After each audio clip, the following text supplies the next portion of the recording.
amma tan ibbo torba torba wani kun amma dibbo torba geessee jirti nama baala geeturi munaafiqa waan jaansan ganda hunda keessa badaan ni jira hadarasaas jibbu kana madarasaan deemullee jibbu kana madiinillee jibbu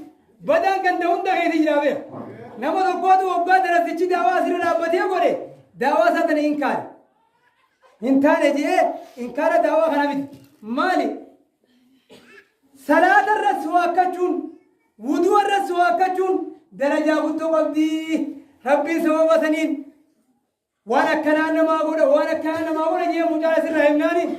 hin suu akkadhu maal fidda jee hin suu akkadhu eenyu haa godhu beekdee kana jawaa hin suu akkadhu jee sambichaami namuu mee sunnat danii haasuu akkanu mucaa jennaan anaatu suu akkataa yaanuttu suu akkadhaa jee nakasa isin afaan suu akkadhaa huttu suu akkadhaa jee huddufoon firraa dhigi gajjee muka muratee maaliif inaadaaf dalage malee dhugaa